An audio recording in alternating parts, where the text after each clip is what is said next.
प्यारे भैया बहनों, आज हम पढ़ेंगे व्यंजन संधि। इसके पूर्व हमने स्वर संधि पढ़ा था। स्वर संधि में 6 प्रकार पढ़ लिए हमने, और आपको सबसे पहले उसके पहले मैं आपको व्यंजन संधि बताया था। व्यंजन संधि के बारे में एक बार आपको और बता देता हूँ। अगर धन के पहले हलंत है, जैसे माँ के नीचे में हलंत आ गए, देखो हलंत ये है ना, ये हलंत है तो आप समझना व्यंजन है। धन के पहले इसको हटा देता हूँ। धन के पहले अगर अनुस्वार है, ये देखो ऊपर में बिंदु है, देखो बिंदु है, ये आपको दिख रहा होगा बिंदु, ठीक है। ये देखो बिंदु दिख रहा है, हाँ बिंदु है तो अनुस्वार बोलते हैं। तो आज हम अनुस्वार के बारे में पढ़ेंगे। ये 2 चीज़ है व्यंजन संधि का संकेत है। कौन कौन सा? एक तो धन के पहले हलंत, और या फिर अनुस्वार बिंदु, ठीक है, बिंदु। तो हम उसी के बारे में पढ़ेंगे। अनुस्वार संधि व्यंजन के अंतर्गत हमने बहुत सारे प्रकार पढ़ना है, इस साल कोर्स में है भी। माँ का अनुस्वार देखिए, माँ को देखिए, माँ के नीचे हलंत लगा हुआ है। माँ का अनुस्वार होगा ऊपर, देखिए एक कोष्टक में देखिए, कोष्टक में देखिए बिंदु लगा हुआ है, ये अनुस्वार है। यदि पहले शब्द के अंत में माँ आए और उसके बाद कोई भी व्यंजन आए तो माँ को बिंदु लगाना चाहिए। जैसे आपको समझ में नहीं आ रहा है, बता देता हूँ। जलम अस्ति, अगर हम ऐसा लिखे हैं तो ये हमको आधा नंबर कटवा देगा, क्योंकि उसके सामने में स्वर है। तो हमको कैसे लिखना है? अगर सामने में स्वर है तो पूरा माँ लिखकर हलंत डालना है और अस्ति डालना है। क्या डालना है? अस्ति। सामने में स्वर है, सामने में स्वर है तो आपको माँ में हलंत डालना पड़ेगा। अगर सामने में स्वर नहीं है, जलम, ठीक है, जलम नास्ति, तो इसके सामने में आपके सामने में व्यंजन है, देखो ना व्यंजन है ये वाला। तो हम इसको जल को कैसे करेंगे? बिंदु डालेंगे, अनुस्वार डालेंगे, पूरा माँ लिखकर हलंत डालेंगे तो गलत हो जाएगा, ठीक है। ये दोनों को आप नोट कर लीजिए कापी में। चलो आगे बढ़ता हूँ मैं। तो ये अनुस्वार है। आपको 2 चीज़ जानने को मिला, ये हलंत है और ये अनुस्वार है, ठीक है। भारते षड् ऋतवः सन्ति, भारते षड् ऋतवः सन्ति, तेषु वसंत ऋतुराजः अस्ति। अस्य आगमने पुष्पाणां विकासः भवति। सर्वत्र, यहाँ देखिए मैं आपको समझाते भी जाता हूँ। भारतीय से तस्य आगमने, यहाँ आइए, तस्य आगमने पुष्पाणां विकासः। तो देखिए सामने वह व्यंजन है, इस कारण बिंदु में आया है, अनुसार में आया है, देखो बाण के नाम देखो। अगला भवति, सर्वत्र सौरभानां प्रसरः भवति। तो यहाँ पर सामने प्र जो है व्यंजन है, इस कारण बिंदु अणा है, नहीं तो अणा में माँ लगता, अणाम, और माँ में हलंत लगता।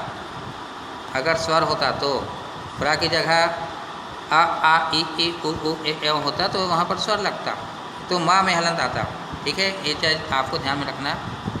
अगला है नदीषु सरसु च विमलम जलम राजते। विमलम के क्यों बिंदु लगा है? क्योंकि उसके सामने में ज है, व्यंजन है।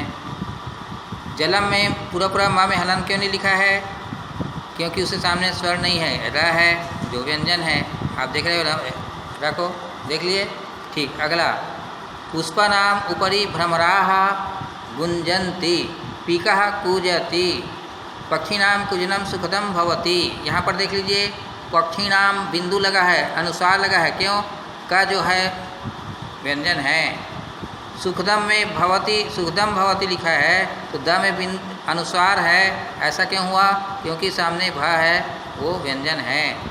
अगला कोकिलाः मधुरम गीतम गायंती, गीतम में अनुसार चढ़ा हुआ है, क्यों? ग जो है व्यंजन है। शरीरेषु नूतनम रक्तम संचरति, तो यहाँ पर र में भी बिंदु आया है, देखो क्यों आया है? सामने स जो है स्वर नहीं है, व्यंजन है। ये आपको बार बार मैं बताते जाता हूँ। अगला ऊपर दिए गए रेखांकित पदों में अनुस्वार दिखाई दे रहा है। यह अनुस्वार पद के अंत में, शब्द के अंत में मकार के स्थान पर होता है, यानी मकार के स्थान पर मतलब इसका मतलब ये मकार है ना, इसको मकारान भी बोलते हैं। इसके स्थान पर हम ऐसा लगाएंगे, क्यों? सामने व्यंजन है, सामने शब्द में क्या है? पहला अक्षर व्यंजन है, तब लगाएंगे, ठीक है। अगला सर्वत्र पुष्पनाम विकासः भवति, तो आपको यहाँ पर ये मन न रख के यहाँ पर बाण के अणा में बिंदु लगना है, ठीक है, क्योंकि सामने व्यंजन है। वैसी सर्वत्र सौरभानाम प्रसरः, तो यहाँ पर भी गलत है, क्यों? सामने स्वर तो नहीं है, इसलिए मकार नहीं लगेगा, इसमें बाण के अणा में हलंत लगेगा, तो इसलिए बाण के अणा में क्या लगेगा? हलंत, ठीक है, ऐसा लगेगा, ये अनुसार लगेगा, ठीक है। अगला नदीसु विमलम जलम राजते, ये भी गलत है।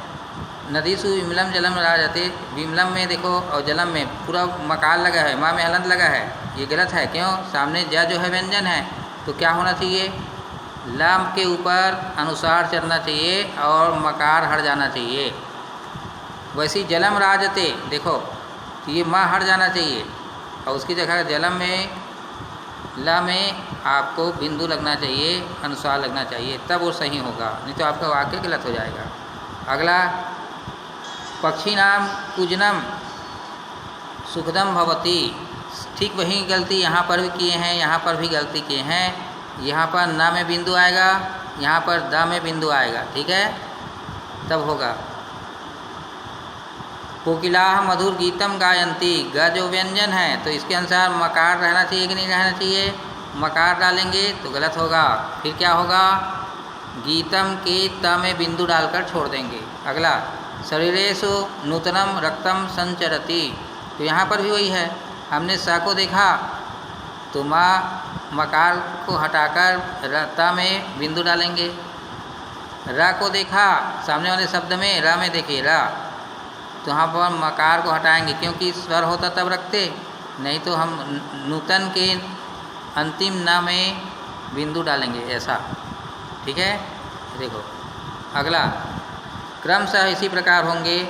सर्वत्र पुष्पनाम विकासः भवति, अब देखो यहाँ सुधर के आ गया, देखो ये सही है, ये वाक्य सही है। सर्वत्र पुष्पनाम विकासः भवति, सर्वत्र सौरभानाम प्रसरः, सर्वत्र विमलम जलम राजते, ये वाक्य सही है, ये आपको पूरा पूरा नंबर दिलाएगा, उसमें आधा नंबर कटवाता है। अनुवाद भी करेंगे संस्कृत में या कुछ भी करेंगे तो आप भूल से ऐसे मत करना, जो वहाँ किया था आपको समझा रहा हूँ, ऐसे करना, ठीक है।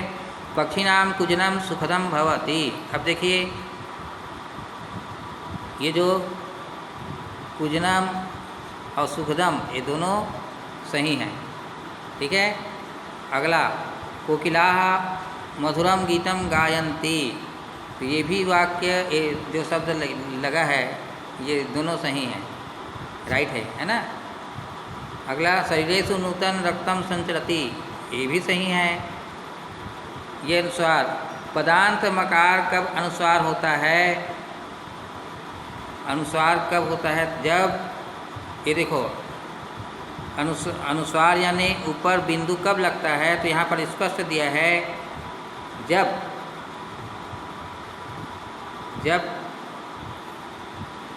मकार के बाद, मकार यानी व्यंजन होते हैं, अगला शब्द व्यंजन होता है, मैं वही आपको पहले बोला हूँ, उसको ये अभी बोल रहा है, देखो ठीक है, व्यंजन होता है। यथा पुष्पनाम विकासः, यहाँ अनुस्वार के पश्चात व्यंजन है। कौन व्यंजन है? वि व्यंजन है।